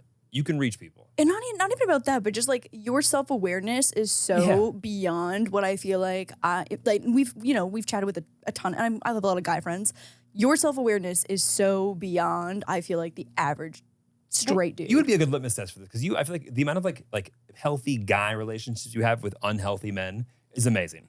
Like the amount of times like one of my friends just like decides to like put all of their problems on her. Yeah. And she does a good job with it. So like, you're a good litmus test. You're for incredibly self-aware. that. Yeah. Oh, thanks. I appreciate that. To the point where Yeah. I'm like, you probably don't sleep well because of how self-aware you are. Well, I'm like a hyper fixating neurotic human being. Well, and same. I'm like, I got my money straight. I got my career. It's like pretty fine.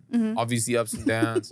But You're in your all 20s. I want to do is get my like life straight. Yeah. And like organized and show up to every day as the best human being I possibly can. And like sometimes you're at capacity and sometimes you say the wrong things and shit like that. So it's like Totally.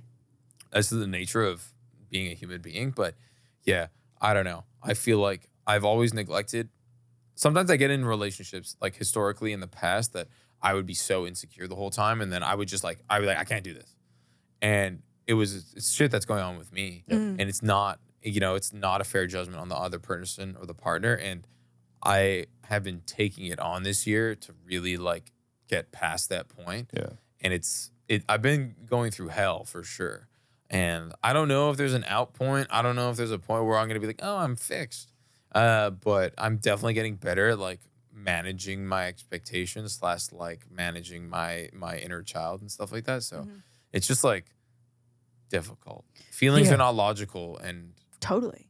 I usually I'm a logic based guy.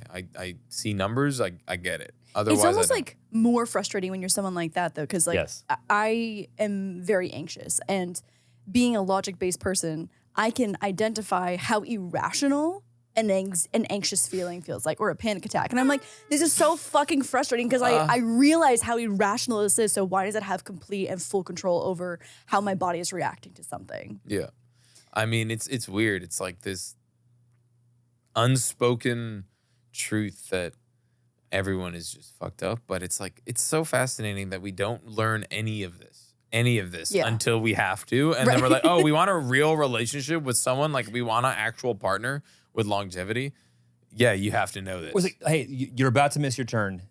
Now you need to like get a crash course on everything you need to know before you miss this turn. And if you miss the turn, then you have to like work your way back in real time. And it's like, it's difficult. But like, how many of your male friends around your age are also going to therapy? See, that's something that's interesting. Is my friend group at home in Vancouver? We're all really good guys, That's so wholesome. and like, Wow.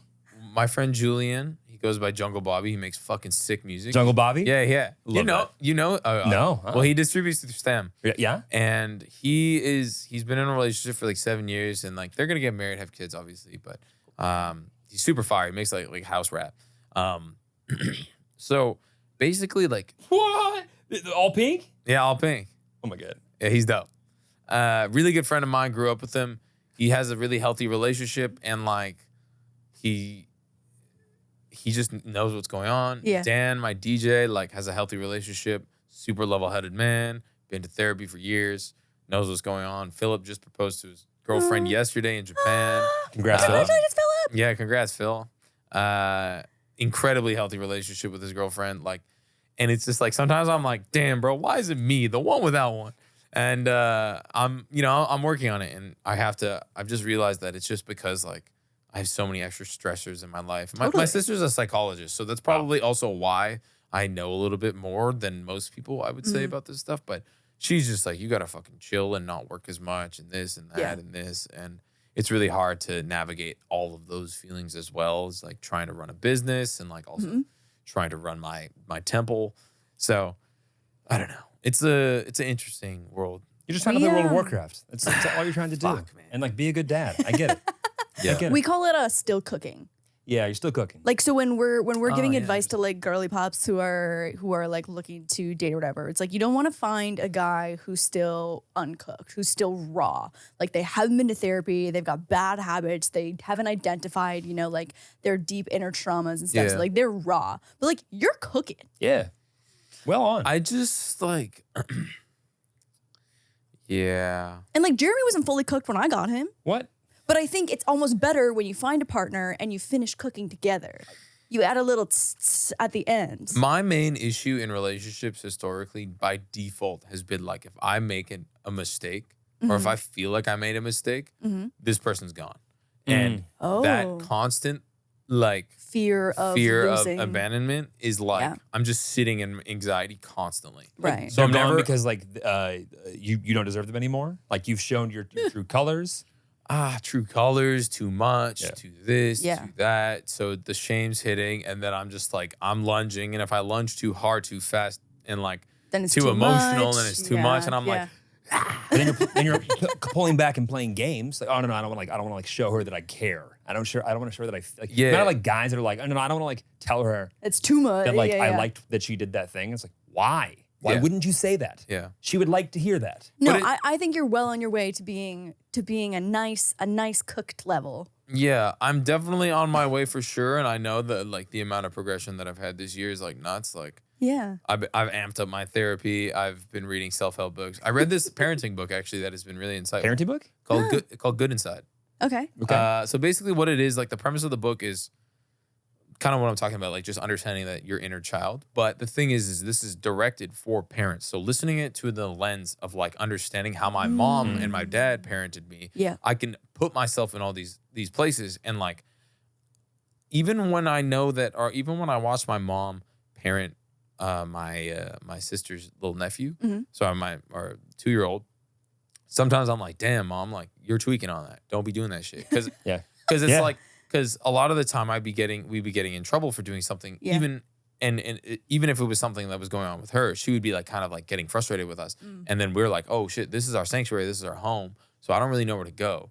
So I was constantly in a place in an environment filled with anxiety and stress because like I don't know what's gonna happen. Yeah. So the unpredictability with some of these emotions is like something that I've also had to deal with, where it's like I need to hone in and find myself and grip myself and like relax myself, like calm my inner child. So Do you have any fear of like not being able to be a good dad because of your trauma as a kid? Or nah, Yeah. 100% no way. Why? Because you don't, as someone with the traumas, you will parent your kid without the trauma. I agree, and obviously there's like 1,000 like reasons to believe why like someone has a terrible childhood and they're only showed bad things, then like that's what they'll mirror. I guess. I feel like even as a kid, I remember thinking to myself like, I don't know everything, but I know that I don't want to act like you when I'm an adult. Yeah, like yeah, I totally. never want to be the person you are to me when I'm in your shoes one day. Like, I feel remember like it goes thinking like, that. yeah, either way. It's like either like, I feel like kids with rough childhoods, it's like you either see that and you're like, oh, I'm going to be the exact opposite of this because I'm seeing what I don't Yes. want to happen to me. Or I feel like it goes the extreme on the other side, being like, I don't even want to have kids because I don't want to even risk Yeah. recreating this. Yeah. Well, it's interesting because this book also goes on and talks about like how the fundamental human desire is just to connect.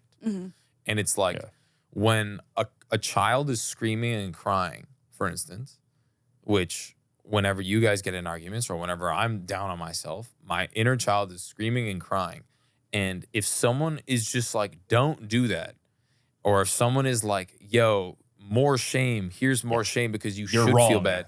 Whereas like, if the person who is articulating their feelings or like the parent opens up and is like, I know that like you really wanted this ice cream right now and I know it sucks, but like, what else can we do? Like, I know like when I don't get things, that shit sucks too. And it's like just understanding. So understanding that they're going through something, whether or not it be serious or not, it's just they're still going through something. So something I noticed is like I was out chilling with Leo, my nephew, and he was like flinging like a bamboo stick, obviously 2-year-old boy, like he's gonna hit a bunch of shit. He was like obviously hitting me. And I'm like, ah. And and he hits me and then he's like walks around a little bit and then like my mom walks up behind him and like he taps my mom and my mom's like, no, don't do that. And he immediately dysregulated, ran away, and I was like, yo, I know my mom's a kooky bean. I know. Kooky bean.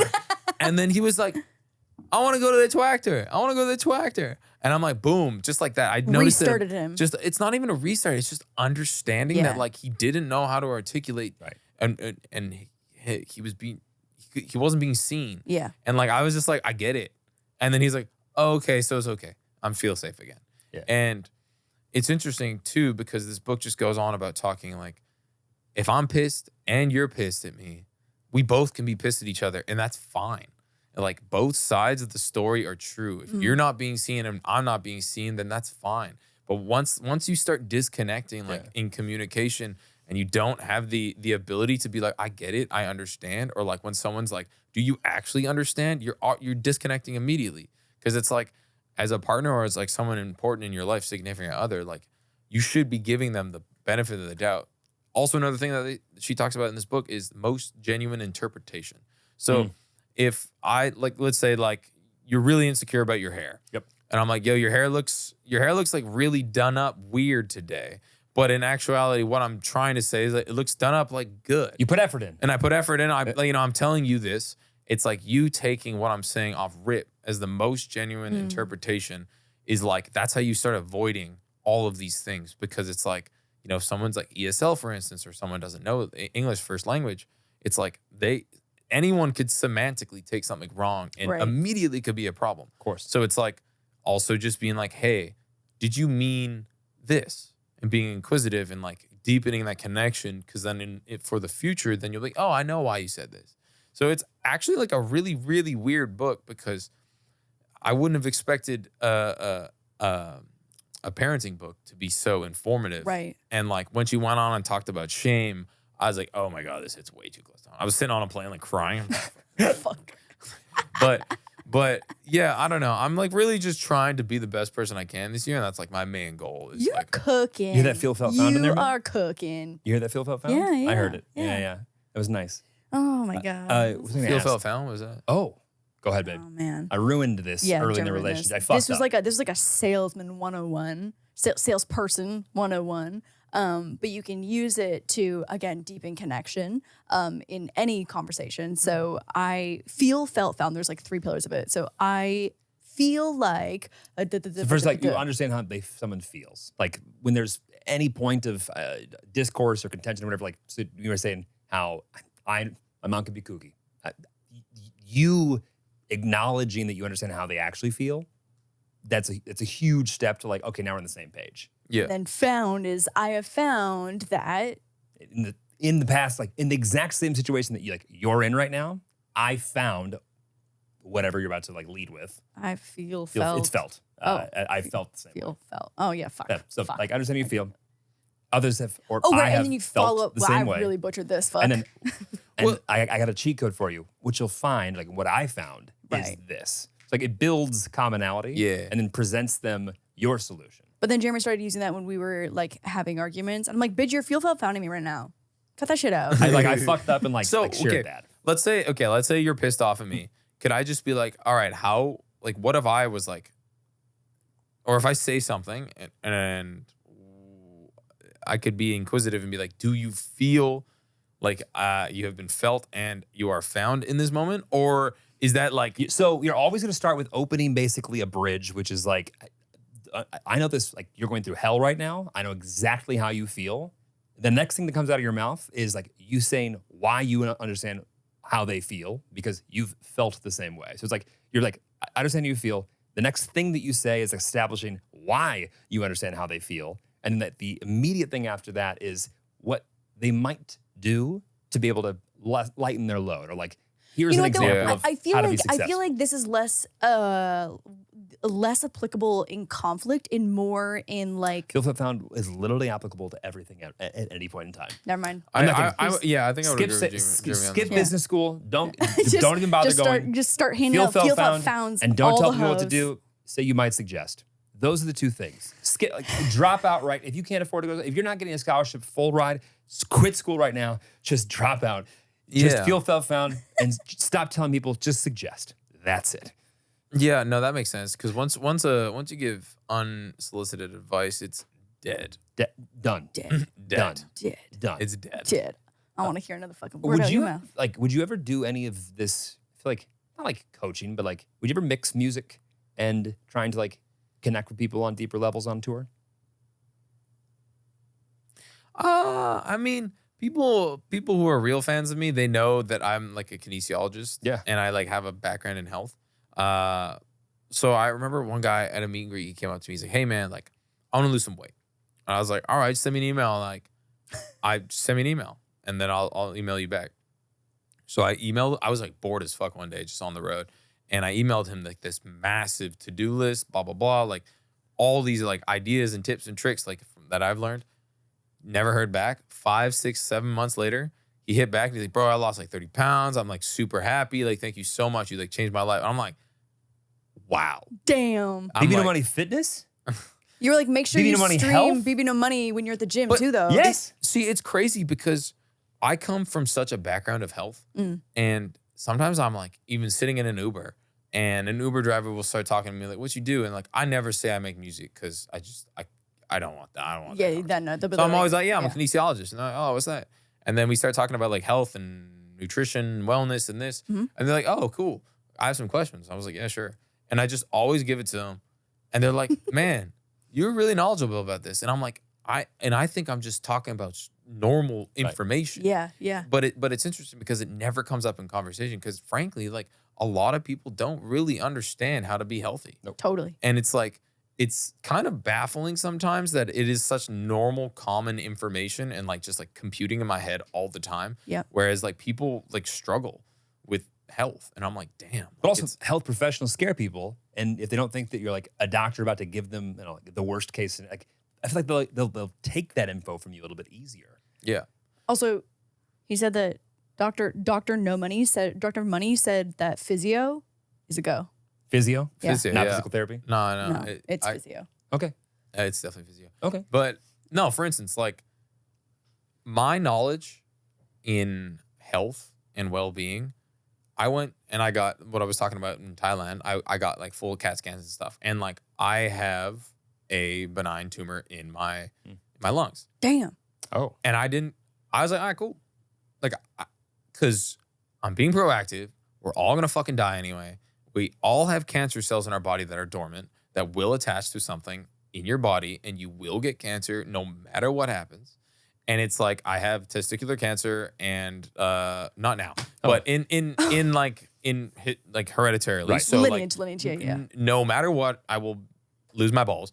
And One day we all do. One day we all do. And it's just like having that peace of mind. Like I've seen people get so stressed out about like having to go get a biopsy and stuff like that. Like, yeah, it's stressful for sure, but like you're already doing the most. Like you're young, you're getting a biopsy. Like you're the lineage of your life and like historically is being prolonged because you're doing this proactivity. And just having this understanding in the background of knowledge of all of this shit is like, something happens to me, I'm like, all right, cool. Like if I literally develop cancer, I'd be like, cool, take it out. And it's like weird because people do not have that take. Yeah. And it's like they hear cancer, they hear like we're dying. Yeah, right? we're dying. But like, yeah, doctors are good. Like health medicine right now is striding really, really well. Like, so I don't know. I feel like I wish I could speak on a louder platform about some things like health oriented, but also it's like not really my place. And I'm not like super educated in it well enough. But like more educated than the majority of people. Oh, for sure. There's no question. Yeah. Also, I'm like much more likely to take like, I feel like helpful suggestions from somebody who like isn't trying to like make me feel bad about myself versus like going out of my way to like try and just like find health information. Like I'm just not going to do that. Yeah. But if I learn something in the process of being entertained, it sticks. It's a win-win. Yeah. Yeah.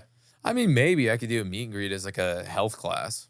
No, just like you're just so knowledgeable. That sounds like fun, low key. Like set up like a classroom stage and like You sound like a music therapist. Is why I asked. Oh, Like, yeah, you really yeah, sound like a yeah. music therapist. You really do. That's dope. Maybe give it your dad job. Maybe. Wow, that'd be sick. Can you imagine writing bars with kids? Yeah. No. You're gonna be World of Warcraft dad job. That's retirement job. I mean, I've always thought about actually becoming like going back to school and getting a degree in psychology, and Always time. but I don't know if I have patience to do a PhD. We thought about asking you who the dream collab would be, but you've already answered that question. Pharrell and Ski Mask, right? Pretty much, yeah. You've already, yeah. Okay, nailed it. Next. And we thought about asking you who your like dream collab would be of someone who's like no longer with us, which we could get that answer. But we actually think the most interesting answer would be who would your dream collab would be? But only pick someone you know who most likely, if they heard your music, wouldn't want to collab with you. Like a weird Dead or alive? genre. Dead or alive? Sure, yeah. James Brown. Yeah? Oh. No, why do you think James Brown wouldn't want to fuck with you? Yeah, hang on. We're offended on your behalf. Yeah, we're like, hold on. Yeah, hang on. I mean, not many people fuck with me, period. What do you mean? Well, I mean, like music-wise. What? Yeah. Why? I don't know, the ears? I don't know. I like, yeah, I feel like I'm kind of a lone star in this world. We were banging that shit earlier this morning, and like when you get like deeper into the discography, you're like, I don't even know what this song is, but like it makes me feel good. Yeah, my music is good walking music. It would be great. No, Oh, yeah. legit. It's really Like upbeat. track 17 on like an old album makes you feel good. Yeah, exactly. Yes. Like you're just in it. I don't know. Like there's like, it just feels like the beats move. I don't know. I feel like James Brown would be more into it than others. I just love James Brown's music. I Interesting. like recently just like went through his discography again. I'm like, damn, bro, like this shit is so good. Rest in peace. Damn. Were you listening to him as a kid? Yeah, my dad was always like super. My dad was like a DJ. Yeah. He DJ'd at UBC.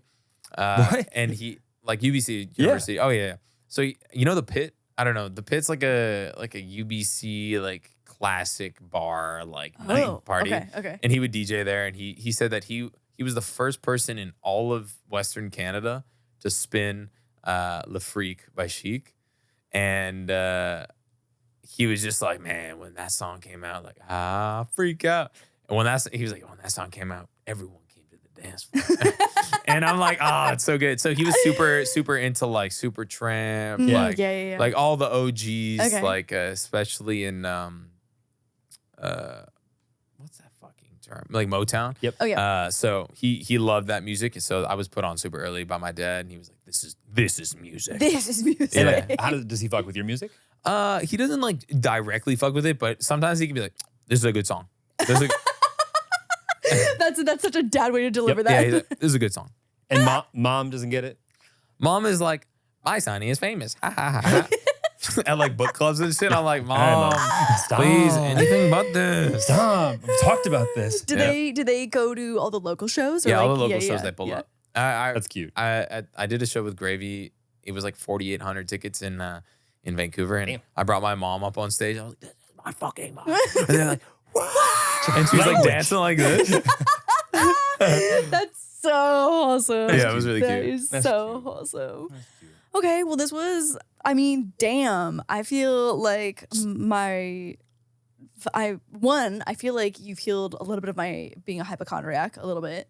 I was like, okay, sweet. If I get cancer, I won't die. Well, maybe, but like, hopefully not. I mean, both of you, knock it off. God, it's going to happen if it's going to happen. Yeah, exactly. But this was so insightful. You are cooking. You're cooking. Thanks. Music-wise, obviously, but like mentally and like finding a partner, you're cooking. I'm definitely trying. My manager said, he was like, when we started working, you were 4 times the man you were. That's huge. Yeah, which is dope. I was like, that's a compliment. Yeah, I need that's right now. huge. Yeah. That is so great. What's the song that you send to someone if they've never heard any of your music before? If they listen to this and they're like, oh, who's this BBNO Moolah guy? I mean, all of my music is like kind of all over the place, but if you like more like sulky, like alternative music, I would listen to Help Yourself. If you like pop songs and you want to recognize how you know me, basically, just go listen to La La La. And then more songs that are like up my alley right now would be like Edamame or It Boy. Yep. And then some Young Gravy music like Welcome to Chili's kind of thing. But I have a new song coming out with on Friday, so I'm really excited. So that'll be out. Yeah, that'll be out when this goes live. Yep. So just go to TikTok and start watching all of them because to make up for lost time. Wait, because he really tried this time. You Damn didn't it! grow up with Chili's. No. That was a Gravy name. I was like, what does this mean? Yeah. I was like, hang on. I was like, There is we a don't have Chili's. Chili's. There's a Chili's. There's no Chili's in Canada? No Chili's. Well, there's like a Chili's in Calgary Airport. Right. Because the Oh, no, Americans have infiltrated. Yeah. America. A lot of layovers. Hungry. Okay. Yeah, but also great choice. Everyone knows this. Everyone knows. Chili's? Chili's ass. It's so bad. What? All right, this is where we should end the podcast. Thank you. I'm a BJ's girl myself because I fuck with the Pizookie. There are layers to this, of course. Have you had a Pizookie? Wait, BJ's? Wait, I'm not. BJ's Brewhouse? Wait, hang on. Pizookie, right? No, or Brookie? No, Brookie is Domino's. Pizookie. Wait. I thought you said Buffalo Wild Wings. No. Oh, no. That shit is dog poop. Awful. No. God-awful. BJ's. What does BJ's stand for? BJ's is fuck if I know actually. What does it stand for? I think it's literally just called BJ's. It's like a Chili's. Is it like it's like an Illuminati sign and it has like a B and a J in it? Yes. I've never been. Oh, they have bomb ass Pizookies. What's a Pizookie? A Pizookie is a Okay, little... by the time you guys see this, there will be a new fucking fresh hot single out. Go listen to it, follow it, subscribe to it, listen to it again, watch Stream the it. TikToks, Watch the music video. Share it with somebody, share it with 2 people actually, and also slide the fuck into his DMs, just see how it goes. He probably won't check it, but it's gonna be great. And are you on tour at this moment? November, December? No. Okay. I'm doing a show in Mexico City, and that's it. Lit. Super dope. So then we'll be on the lookout for tickets. Yeah, I'm Whenever gonna they do come be out. doing a tour in November. I mean February. Sorry. February? Okay. Yeah. Okay, great. Okay, perfect. Great Christmas present for you or somebody else. Is there anything else? You want to say hi? BB No money. Thanks, guys. It was a really great conversation. Good to meet you. Yeah, you Good too, to see guys. you. And we're excited to watch you continue cooking. Thanks, guys. Appreciate it. Cooking. See you, buddy. Bye. All.